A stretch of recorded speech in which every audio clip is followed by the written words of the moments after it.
flawless. Um, Of course. hey, we're going to shake this up a bit tonight, and we're going to have the chat right here to where everybody can see it. Ooh, look at this. Fancy, fancy, especially with a new background. Ooh, fancy, fancy. Yeah, we're moving up in the world, y'all. We're moving up in the world. Yes, we are. Um, and of course, tonight we are continuing our journey into the story of the Salem witch trials. Yes. Because why Why not? not? Um, And it's, we definitely want to get to the death scenes and cemeteries, and here we go because we're already discussing the cemetery where the members of those who tried hmm, everybody in the witch trials can be found, which is in Salem, Massachusetts. yes. At Proctor's, well, they call it Gallows Hill, but Proctor's Hill also too. So it's a very nice, small, but to the point spot where you can go and you can see it. Um, and like I said before, they say there's no bodies there, but where they have the Gallows Hill, they would just literally do the deed, cut him down, drop him in the ravine. Um, but a lot of families did go and do things that they were told they were ordered, because those bodies now were not allowed to be buried into their cemeteries because they couldn't be buried on hollowed ground. But a lot of families did. I know the Norse family did. Um, they believe the Proctors that they believe that he's buried somewhere, which on his land, but now is, I think, Peabody High School. I think I have it written here somewhere. That's where they think it is. That he probably is, unfortunately, because it's not like you could go and put a headstone up for these people because they weren't supposed to go and grab these bodies. If they did, they would be court-martialed and tried. So they did it under the cover of Let's have darkness. it under school. Mm-hmm. Yep. They did it under the cover of darkness, and made sure that their family members weren't just left there basically to rot and be eaten by animals and the weather, because they were wrongly hung or in quarries, you know, by stone, crushed to death. Um, so, but More weight. yeah, more weight. That's his famous, and that is in the court documents. That's not a wives' tale. Some people say, "Yeah, did that?" Nope, it's documented that that man said that. And like I always did like Corey. Um, he just seemed like he was a badass, a grumpy old man that just get off my lawn kind of guy. Um, because in the process because everybody, the reason why I think Proctor is such a, or the Proctor family is such a good spot to talk about, because everybody, they always talk about Sarah Good, and they always talk about, Corey Giles, and they always talk about Rebecca Nurse. Proctor is, because of, I think, of the play, which we all know, Arthur Miller wrote, The Crucible, and then the Yes. movie, that people just have this portrayal of this gentleman a certain way, which records show a little different. There are some questionable things in him that I found out. Um, but one thing right off the bat that had my spider senses going, and how did finger pointing never happen with these two gentlemen? So I said to Raymond, um, Proctor, um, He came to Salem. He had 700 acres. He bought 700 acres of an estate called Broughton Farm, which is, I think, now called Downing Farm, or then was called Downing Farm, in Salem Farms. So this tells you how Salem was so chunked up in different spots. Um, he was a businessman. He was a farmer. Married 3 times. Had They say 20 kids. Some people say 13. Not all of them lived to adulthood. Married 3 times. Um, his death. He opened up a tavern with his third wife, Elizabeth, and his next door neighbor was Giles Corey, which I had never known about that at all. I had never known. I mean, about that, and it came up. I was like, wow. He was a frustrated neighbor that actually filed a lawsuit against the Proctors. For what? They never doesn't really say. I'm assuming probably just hello, it's a tavern, so probably people bothering them. Like I said, get off my lawn type of that, Being moment. loud at night and Yeah. So just causing you know a great big ruckus. And of course, exactly. all them him kids getting on his lawn. Hmm. Get off my lawn, you damn Oh, kids. so in retaliation to that, I guess at some point one of they've come to the realization that Proctor's property, the oldest son, got the land and all that stuff in his will, which we'll get to that in a little while later, that changed and did not mention his third wife. He took her out of the will mysteriously, but all his stepkids and her kids, because she had been married before also, and all of his surviving kids got something, but not her, which fuels the theory a lot of people say about him. Um, so the so Proctor comes back and goes, "Well, you're going to sue me for whatever." Well, he set fire to my house. Could you imagine Salem? Like, hey, I'm suing you for whatever, for probably like breach of peace and ruckus and all this other stuff.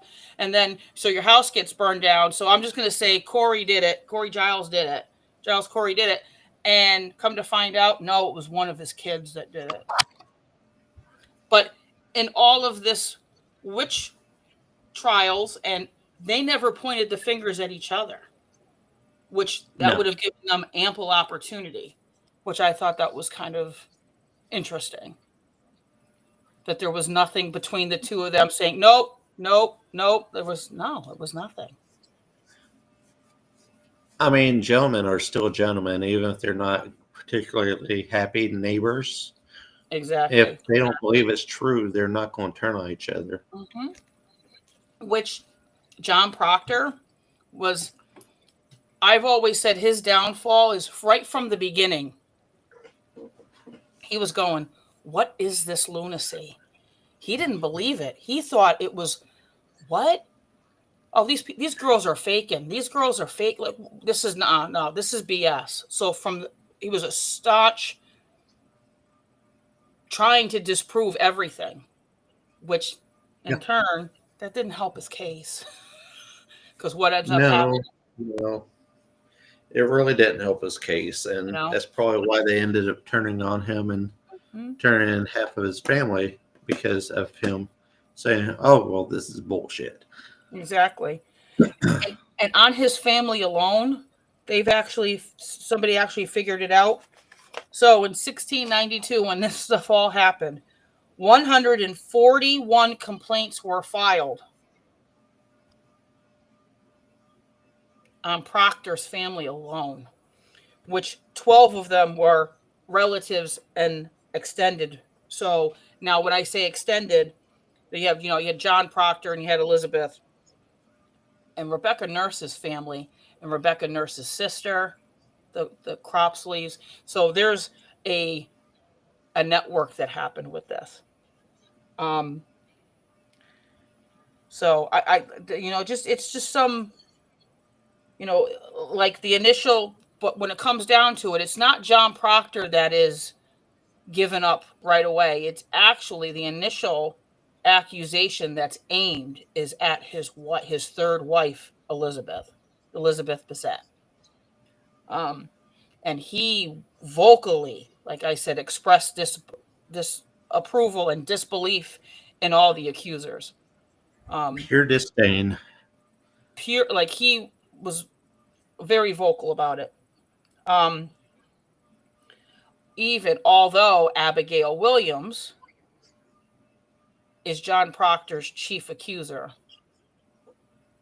and then he was also named by Mary Walcott, which his words come back to haunt him because at one point he said, um, about these girls, if you just shake them and rattle them and maybe slap them and wrap them up a little bit, maybe they'll come out of this hysteria that they're in.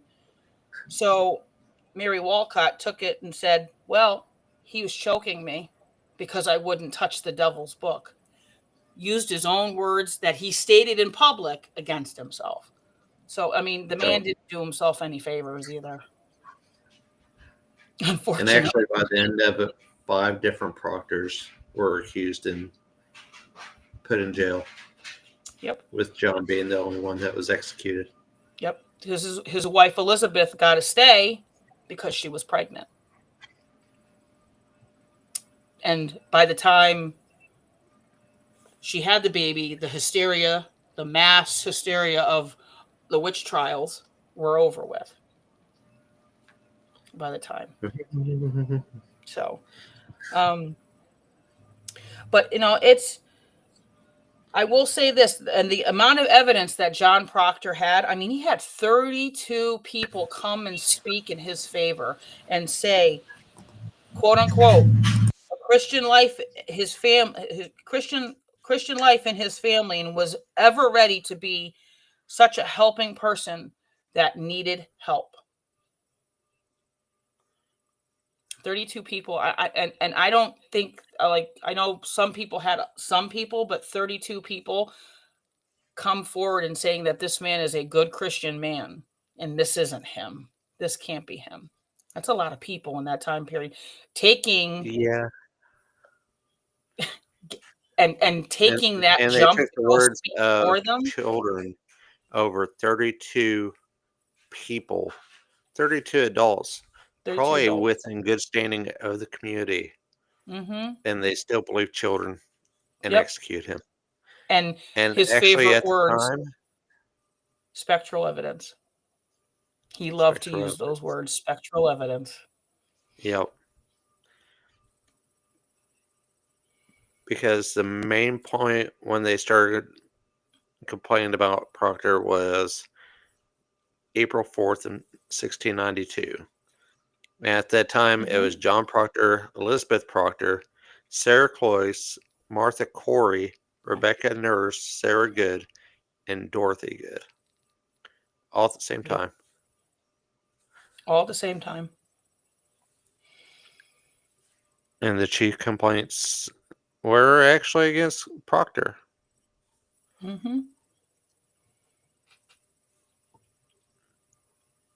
Which we said, thank you, Mr. Ottersberg. He's got his shirt out.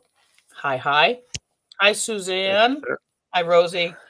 But yeah, and also too, I mean, his former, well, I guess you could call her former. I mean, even his servant that came over with him, Mary Warren, was one of the many girls that were accusing people left and right.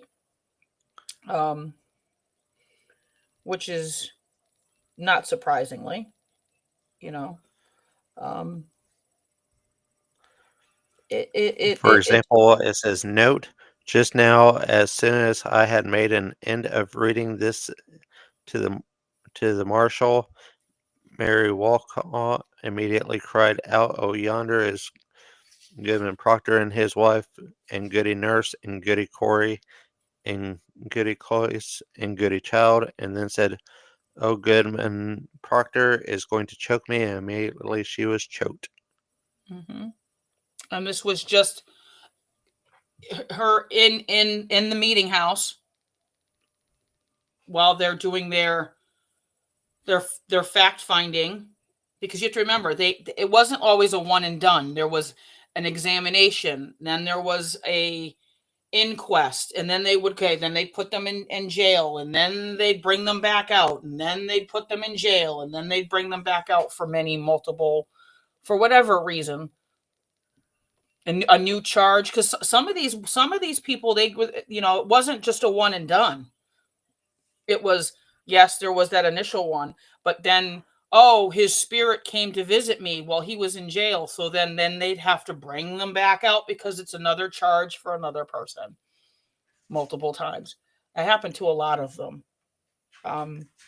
John Proctor by himself had 3 indictments, and they were for afflicting Mary Walcott, Mercy Lewis, and Mary Warren. Mm-hmm.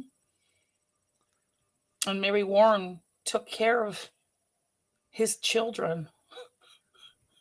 They came over with Mary on a ship. You know, um, I have here shortly after the first accusations and the examination, which was March 1st, of Proctor's wife Elizabeth, which we went and we said, remember Ann Putnam Jr., remember the Putnam name. They think that it may have been adults in the Putnam household who suggested Elizabeth's name to Anne to start something. The other thing that I thought is that they also have this. Some neighbors may have been jealous of the Proctor's success, because it's the truth. He comes over. He's a farmer. He gets 700 acres of property. He's a farmer. He's a tavern owner. He's a businessman. Goes to church. Believes in God. Does all the good, is all the good things, and has, like we said, all these people coming forward saying that he would basically give the shirt off his back to somebody if needed be.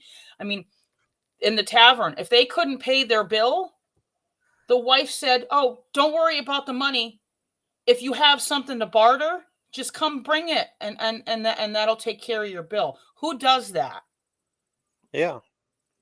They want their money. They didn't. They were like, "No, just what you have a crop of, I don't know, potatoes. Okay, we'll take it, and that your bill settled."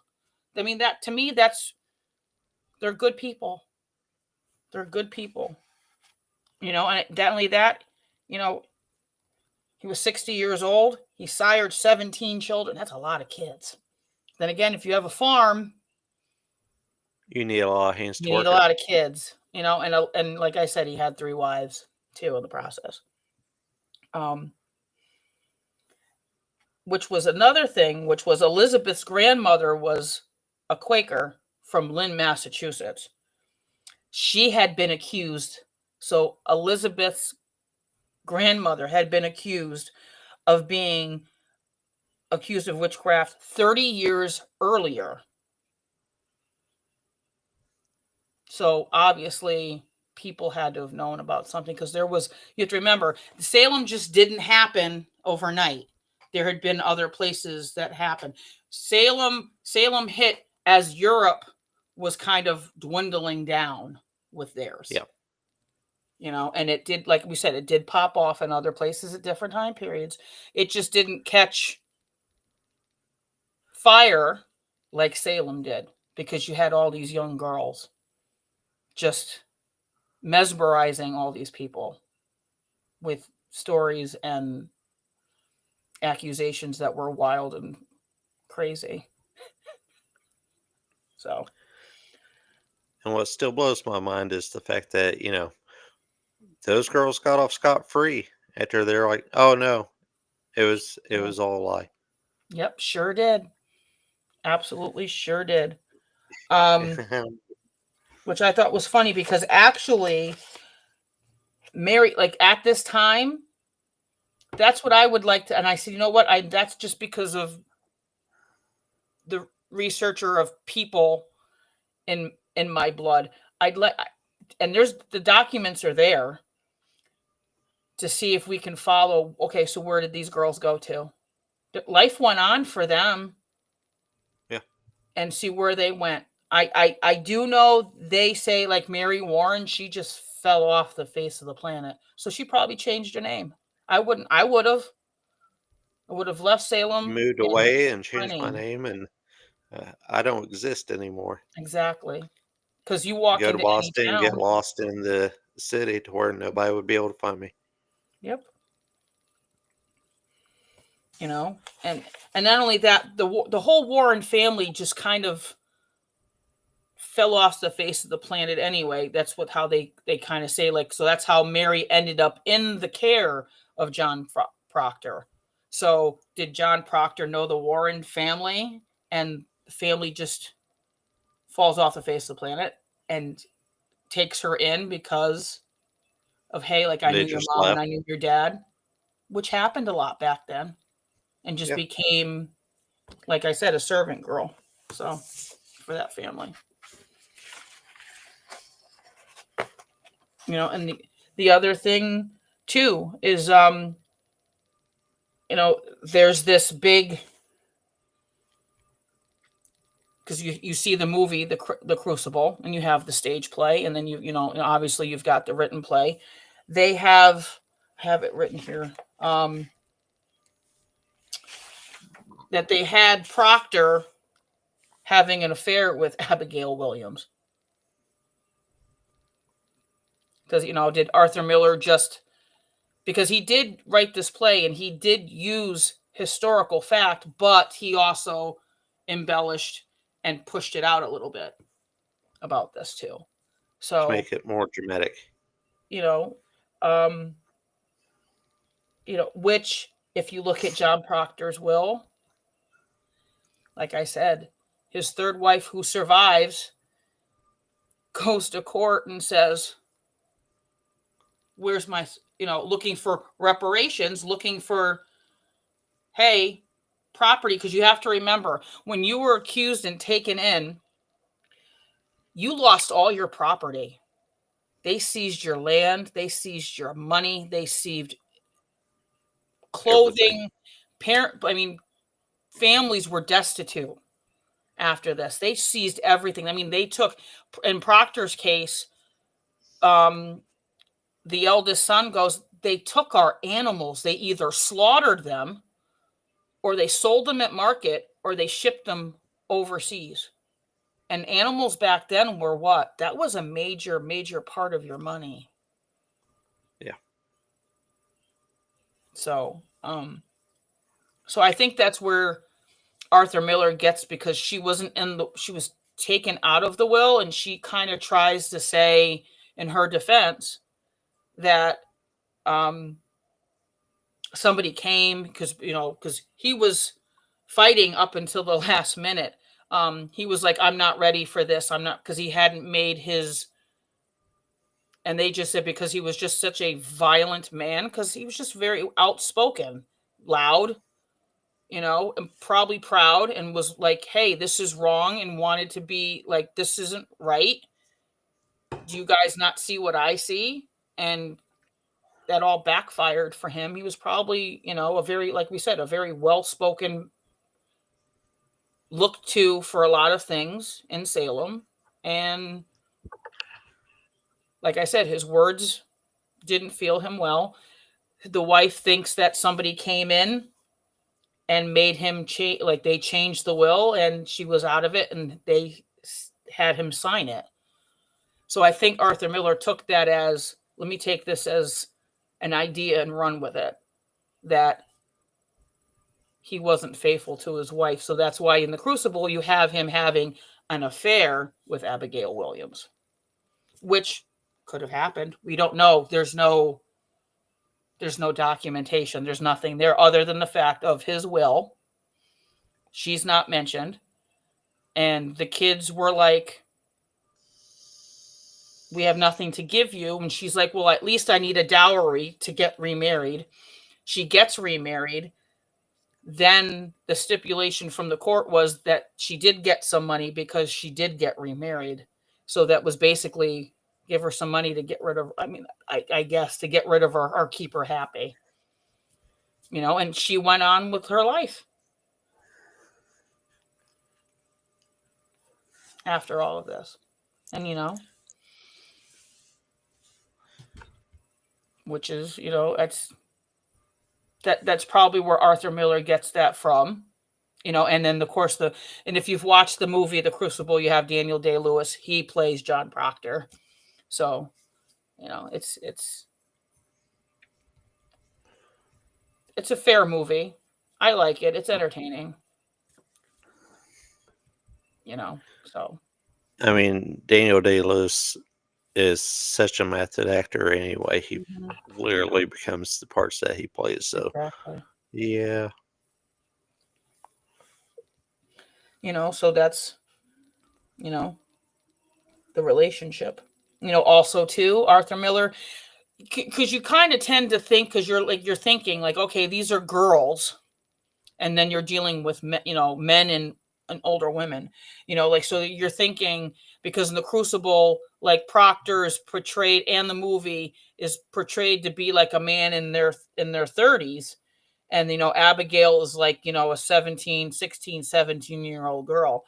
Well, the real John Proctor and the real Abigail Williams, John Proctor's about 60 when this is going on, and Abigail's about 11 or 12. Not Yeah. saying that things couldn't be possible, but I highly doubt it. At Highly that, doubt it. highly doubt it. So, Especially with the 8 o'clock bedtime. mm. And then there's no evidence that Proctor, hated Reverend Samuel Paris, you know, because he was a materialistic person, and Proctor was that staunch, not very materialistic. I mean, he may have had a lot of land and he may have been a good businessman, but I don't think he was in everybody's face like, here you go, I'm this hotsy totsy guy in Salem. I think he lived within his means. I just think he gave a lot to a lot of people. Because, like we said, to have 32 men and women come up to meet him and say he's a good man and this is wrong. So,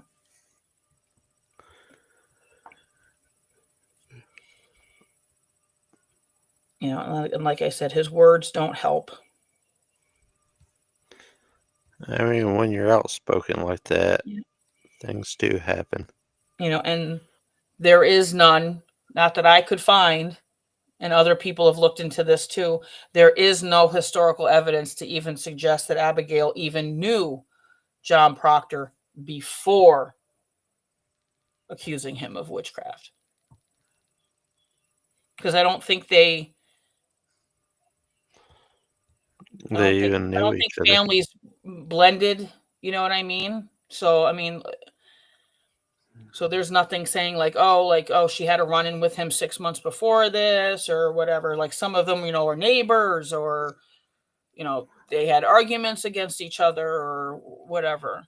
Where a lot of them were finger pointing just so that they could just get out from underneath a charge that obviously wasn't true. I mean, also, it's interesting that Abigail Williams didn't make her initial complaints until she was at the Putnam house. So let that sink in for a minute. You know, Mm-hmm. Because this didn't remember, become a thing until she was actually at the Putnam house with exactly, Samuel Parris in attendance. exactly. So how coaxed were they into making these complaints against Proctor and his family? Mm-hmm. Because what did Especially considering how much land he had in the tavern and mm-hmm. everything else he had. Exactly. And I mean, money and prospect of having money and or land in that time period, and by any means necessary. So if it made them look better, the opportunity is there, seize it. You know, However, I'm still fascinated by the fact that it turned around and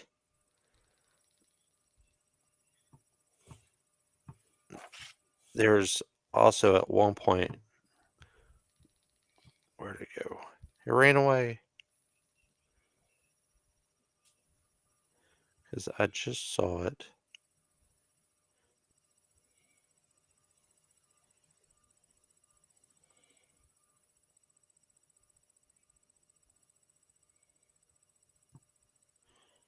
I'm not making things up.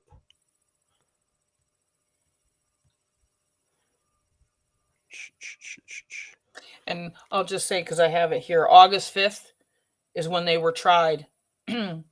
They were set to be hung August 19th. He was hung August 19th. And like I said, Elizabeth was given reprieve until she gave birth, and she gave birth after the trials had ended. Oh, that's what this was. Um, the fact that Thomas Putnam and John Putnam both had a deposition against John Proctor. Mm-hmm. They both testified against him. So was there probably some jealousy and some backwoods feuding between the two families? More than likely, More than likely. especially since Ann Putnam Jr. also hopped in on the complaints saying that John Proctor was torturing her. Yes. And at that point, I wonder what they offered Mary Warren in return to taking help with that. Mm-hmm. They had to have offered something to these girls. Yeah. There's some kind of compensation or promise of something. You know, um, a hand in marriage, to maybe to lift them up into stature within the community. There had to have been something. It's We not going to promise be to this. make sure that you don't get persecuted if this comes out to be false. Exactly. Because what would happen? Some of them would make that claim, and then, for example, and then they'd end up what? Being one that's being accused of one. And Yeah. that, like we said, that happened multiple times on multiple people. I mean, look at John Proctor. Yep. Poor man, just because he spoke his mind. But Thomas actually was up there more than once Well, like because like the we first time, like we said in the beginning, there was two families, the Porters and the Putnams. Putnams yep. were, you know, the Putnams were the wealthy merchants of Salem village, and the Porters were, you know, um, I guess like the farmers of them, which and had land, I and it's mean, and it's I and it's wonder if Putnam's didn't offer to buy John Proctor out and he refused. I mean, it could be. I mean, it's stated.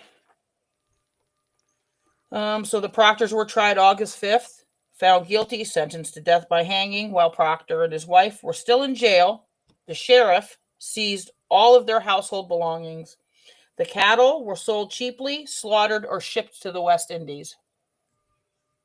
The beer bar that now here, the beer barrels at the tavern were emptied. So they destroyed the beer, which is sacrilegious, but that's okay. Um, their Oh, children were so left with no means of support, right? And then Proctor, he was hung August 19th. And then you have to remember, too, that these families that were of the ones that were accused, I mean, do you think that do you think the townsfolk even looked at them and helped to breathe? And no, they didn't. They were ostracized.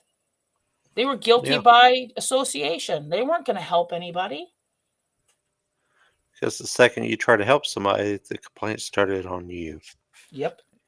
And that seemed to be a lot of what happened. Mm-hmm.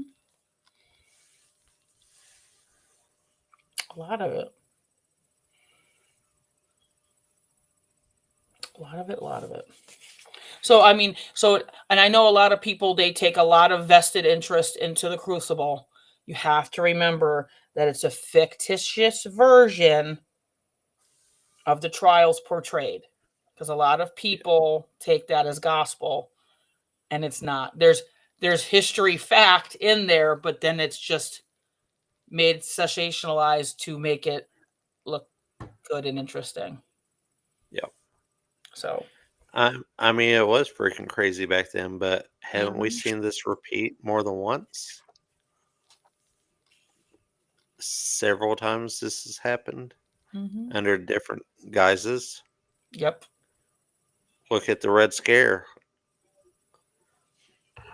Look at the, you know, 80s and their fear of Satanists. When they were It, blaming people it who play D&D. yeah. Come on, man. I I was I mean, was this the stuff still devil. I happens. was cohorting with the devil because I was playing Dungeons and Dragons. Yeah. So it all repeats over and over again, Mhm. and people still fall for Yep. All it does it. is It's take that one person to install doubt all or could be in your mind, and it's off and run into the races.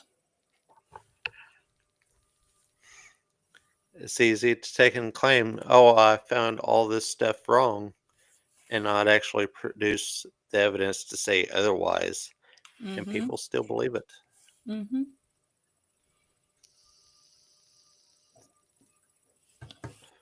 Which Actually, brings me to a point off of subject, but it's the same thing. there's It's the same thing. so much division, so much hate and stuff. Be kind to yourselves, be kind to each other. It, you know, our friend Stephen Smith says it all the time. It takes a whole lot less effort to be a nice person than it does to be an asshole. Exactly. And I stand 100% behind that. It takes a Same. whole lot less effort to be a good person than an asshole. Yep.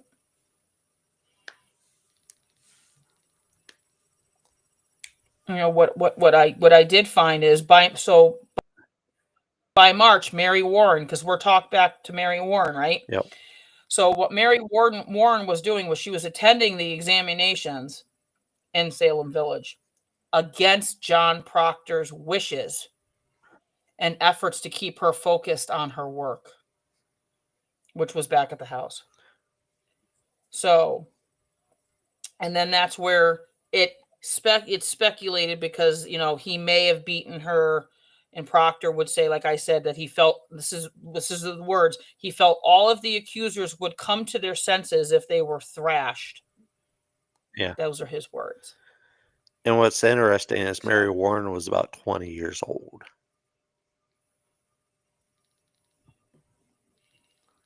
yep. Because when you think of young girls, you're thinking of these 11, 12-year-old girls.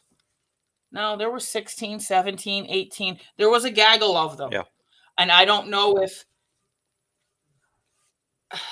maybe they had,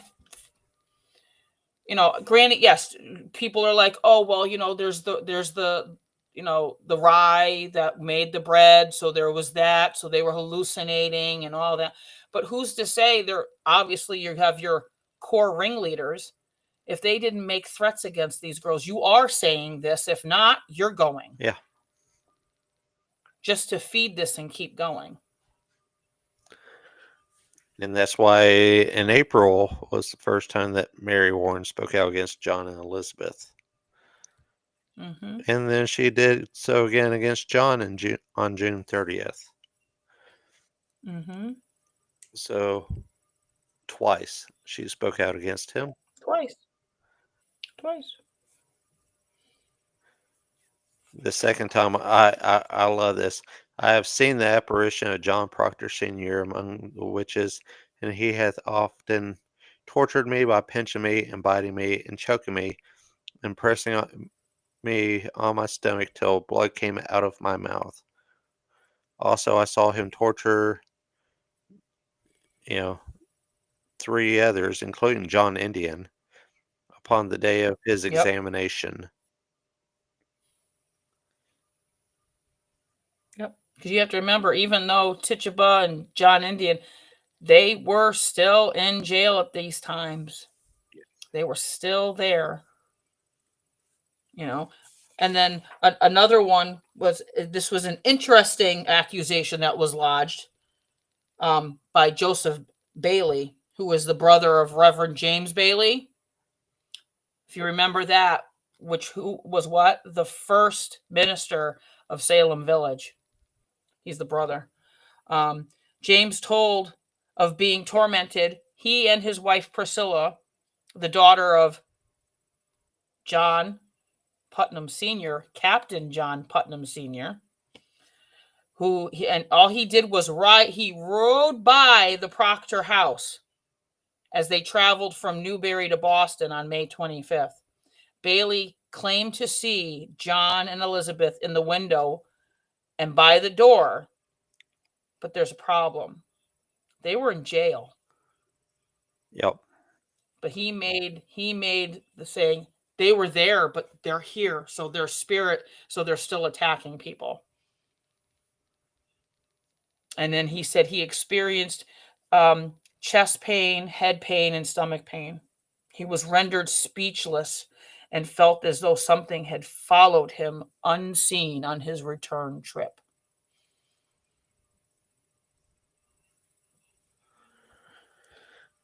So, and then, so as the date of their trials are coming up, John and Elizabeth, John wrote a letter dated July 23rd to 5 Boston ministers in which he described jail conditions and treatment of the prisoners, which were pretty piss poor. And that's him asking to take the trials out of Salem and putting them in Boston. So getting out of that hysteria, get it up and out of there and get looked at somewhere else. Yep. Just so that like things could calm down and people could just other people get their eyes on it other than the town folk. Because remember, what was he? He was a staunch proponent saying that this was all BS. So, and then of course, his request was not granted. We know this. And he was also killed before they could really do much more about it. Mm-hmm. Yep. Yep. And on that day, some other names that come up that other people talk about. So John Proctor, obviously we said, Reverend George Burroughs, Martha Carrier, George Jacobs, John Willard, all at Proctor's Ledge at Gallows Hill on August 19th. So, and they were doing mass hangings, I guess you want to call it. I don't know, very numerous, large amounts. Yes. Which to me, he writes this big letter to these 5, ministers in Boston. I mean, and it's in the paper, and they're not seeing like, hey, there's like 5, 6, 4 people at a time at a clip getting just hung for witchcraft. It wasn't until like towards the very end when, like we said before, governors are getting accused of, when it got insanely stupid, that it was no way that this could be going on, is when they said, okay, enough's enough. And they're stepping in. Yep. But I wrote it down here because I do remember 2019, the Smithsonian Channel had a thing about Salem, because I think that's when they were designing and trying to figure out something for them over at Proctor's Ledge. So the Smithsonian, so they had this documentary, and they took, like I said, all these resources of how the weather was that day and what trees. And I think there was like a sketch done, I think, for the newspaper of kind of some grouping of some trees of where it could have been. Um, so that's kind of where they got Proctor's Ledge from, and obviously Proctor's Ledge because it was on his land. Insult to injury, it was on his land. Um, so, and they have said that Proctor's body may have been retrieved from the hanging site by family members. He may have once been buried on the edge of his property, land that now belongs to the Peabody High School. Be interesting, wouldn't it? Let's Be go interesting digging. if they'd ever go digging. Hi, Liz. So that just makes me wonder if they would ever, or if they've ever even. I don't think so. I don't think in my travels, I think I would have heard something if they tried or were thinking about it. Especially with today's equipment, you can just roll over it with the sonar, and there's a divot. Wouldn't it be interesting? A divot, not to be confused Yeah. with pivot. Yes, not with pivot, divot. Pivot. Sorry. Pivot. Uh, Yep. So that was all the excitement to do with the Proctor family. I'm sure there's yep. a lot more that we have not covered. Oh, there's I have so much that, I mean, you could go to the witch house. You can go to Salem. I mean, they've documented everything and anything that you can think of. Um, the Proctor family. Now, the family as a whole. Now, remember, 20 children ish, give or take. They received 150 pounds in 1711. 150 pounds for restitution for their sorrow. Woo. That's all. That's all they got. Well, back then, So 150 pounds was a back lot of then, money. exactly back then. I mean, I don't even know what that would equal to today. I don't even know what that would equal today. So it's probably a whole lot more than what we think it was. Of course. So, and everybody's always has 1,000 questions about Gallows Hill or Proctor's Ledge. So the hanging place had no name in 1692. So the general area is identified as Gallows Hill on a map in Salem in 1700. So that was the base starting point for the research for Sidney Purley in the 1900s. An X marks the spot labeled probable place of executions. So, and that's where today is called Proctor's Ledge today. Yes. Which was actually purchased by Thorndike Proctor, which is a relation, in the 1700s. So that they came back, the family came back and bought their land because obviously it went for sale at some point, and so that it could be back in the family. Yes. That family lived in that house for up to 200 years since then. It actually recently did go up for sale. I did look into that, and they wanted $750,000 for that house. I mean, considering the area and And the history, somebody that's bought it. not really that bad. Yeah, and they did an independent study of that house. There's some timbers that are quite old, so there may be some of the original Proctor house that was John Proctor's house, that the bones are still part of that house to this day. Which is pretty cool. And they're saying now that he had a compound, at least or 5 or 6 houses in that area. Because why not? I'm sure his family, he had the land. Let's live next to Dad. Yeah. He gave them whatever, and so that there was family always there. I mean, when he died, he was 60 years old. Well, 59 years old. Mm-hmm. He hadn't quite turned Mm-hmm. 60 yet. Nope. And here it says 18 total children, 4 with his first wife, 7 with his second wife, and 7 with the third wife, Elizabeth. Mm-hmm. Man was busy. Sure was. I don't know how he got any work done. Um, I don't know either. Oh, and I do have it here. I did find out. Corey Giles, he accused Proctor of selling liquor to the natives. That's why he sued him. dun dun dun. How dare you sell So liquor to there's, the natives? I knew I had it somewhere, but they were rivals, but they bickered back and forth. But yet the two men were always seen having at least a drink on an occasion. Yep. So it's like I take a look at it as grumpy old men. That's how I look at it. The two of them, grumpy old men. I mean, the lawsuit was probably just to be a frivolous pain in John's ass, just to get him riled up. But that Mm-hmm. was Just to be a probably dick. the extent of it. Yeah. Mm-hmm. So but like I said, plenty.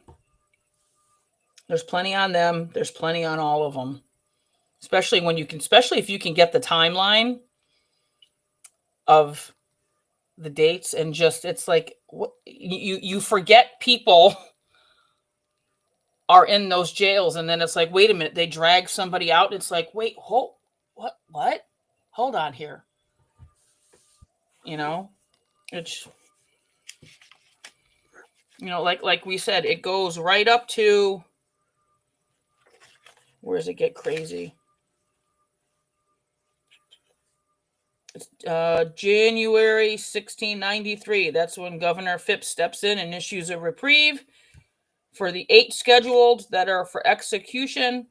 Upon paying their jail fee for them, they were free to go in January. So there was a lot in a year, give or take. There was a lot of movement. So I also find it funny that 1676, Corey was brought to trial and charged with murder for beating mm-hmm. to death one of his indentured servants. And Proctor was one of them that testified against him. So I also wonder if, Yep. that was another reason why he turned around and sued him for selling Yep. liquor to the natives, Exactly. which Corey got wound up with the charge of unreasonable force, which he is found guilty and just fined. Yeah. Because, corporal punishment was permitted against indentured servants. Mm-hmm. Yes, it was. Fun fact, indentured servants were typically white people Yes. and typically Yes. Irish or Yes. from poor British families Mm-hmm. that were Yep. sent to work off Because whatever money that their family owed. or they wanted passage over. Yep.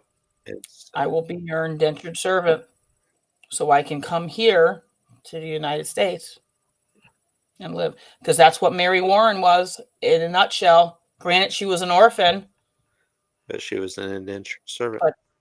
but she was an indentured servant for John And Proctor. actually, indentured servitude is where the phrase 7 years bad luck came from, breaking a mirror.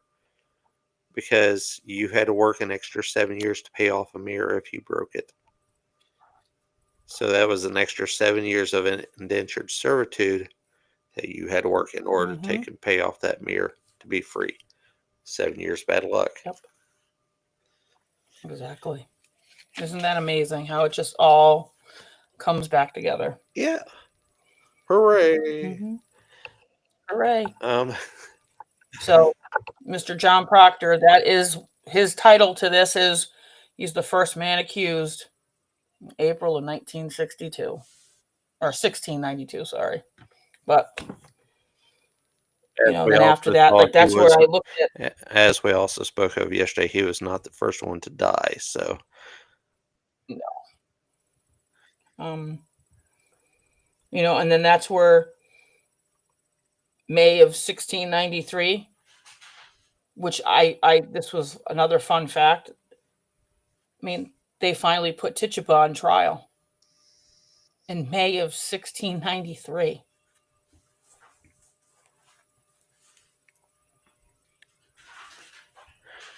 took that long. But hey, we are coming up Yep. on our hour. We still have a few minutes. Um, I'd like to thank everybody who's been watching and participating in the chat. We greatly appreciate you. We appreciate everybody sharing out. Um, Yes. Thank you, Parapost and Global Ghost Hunt, for letting us share out our show on their pages as well. Um, Parapost Network Central has all kinds of different shows for whatever you like. And of course, several of the other members of the have shows as well. Rosie Carty from the Ghoul Gang, they have a show. Um, who's in Victoria, she has a show called the Paranormal Happy Hour. Keith Ottersberg has the Otter's Den. Definitely go check them all out. Well, Ghost Yes. Hunt is coming up in October. It is a free event, so it's Fun. going to be good. We've already gotten a ton Mhm. of people signing up, and I'm looking forward to see how these people investigate in the places they go to. It's going to be a lot of fun. I always love supporting the teams and sharing out their stuff. That way, they can show everybody how they do things. This is Mhm. their moment to shine, and I love it. You're welcome, sir. Um, Always. yep. I love everybody getting their moment to shine and taking the show off how they investigate and what they do differently because I get to learn something too. Of Mhm. course, sharing out all these locations and stuff, it gets them on the map for several teams. It gives them more business and it helps them stay open because a lot of places are not able to do that anymore and they are being torn down for it. So we've Yes. got to protect these places, not just because they're haunted, but because they're historical locations as well. And Yes. that's what it's all about. That's what Global Ghost Hunt is in a nutshell. We're there to support the teams and the locations. We're doing it for free this year. We are looking for sponsors though. So if you'd like to come sponsor Global Ghost Hunt, please do. It helps keep the lights on. It helps keep the business going. It helps make this free for everybody. That way they can enjoy it.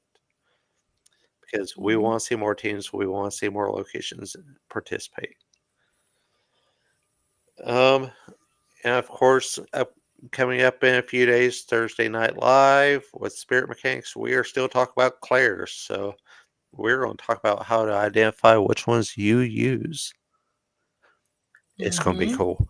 Um, if It is gonna be cool. if you missed last week's where they explain the different Claire's and stuff, go check it out. Steve does an amazing job.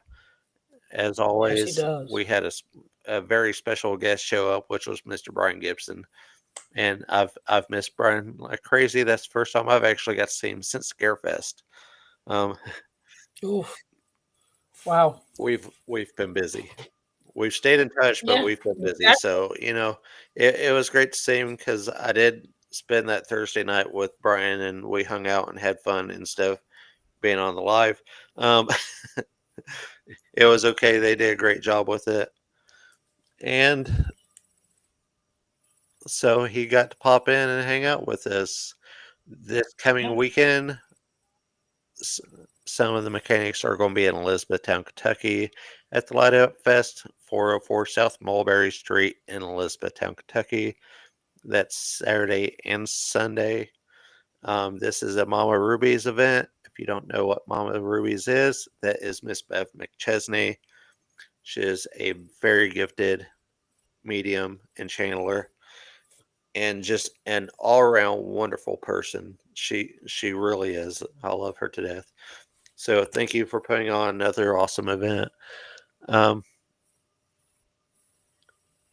I, I don't know who else to take and cheer on because there's so many people.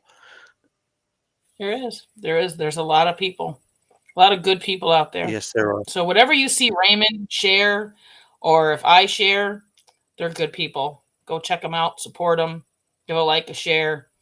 So go to their YouTube. They have YouTube. Subscribe. Yes, especially You the know. YouTubes because very, very soon Facebook is cutting Yes. all of the videos that Yes. teams and Anything past pages and 30 days. everybody has from 30 days back. So it's all going to Yep. vanish. Is back. That way they can make room on Yep. their servers, which is basically what it is. Yeah. Basically. And so, Gotta, go subscribe to the YouTubes, go check them out. That way you can keep up with all their archive footage, all their lives, all their podcasts. Everything that they've done up to this point is going to be there on YouTube.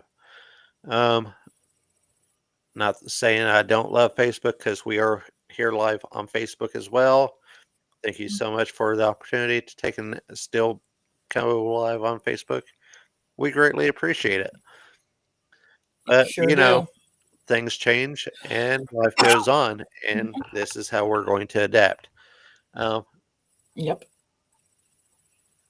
but as always, thank you so much for watching. Thank you for hanging out with us.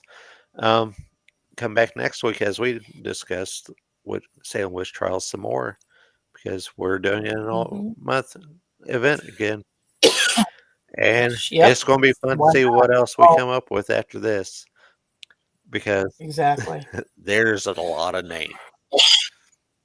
Oh, there's a lot of names. There's a lot, and there's a lot of, I'm sure, questions that if people have always wanted answers to, that I found some. Yeah, So hopefully we'll get those answered for some people.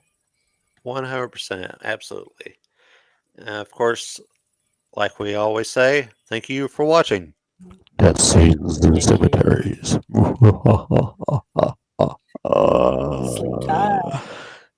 I ain't going to sleep. Sleep when I'm dead. I'm still alive on purpose because I have microphone and I have control. Oh.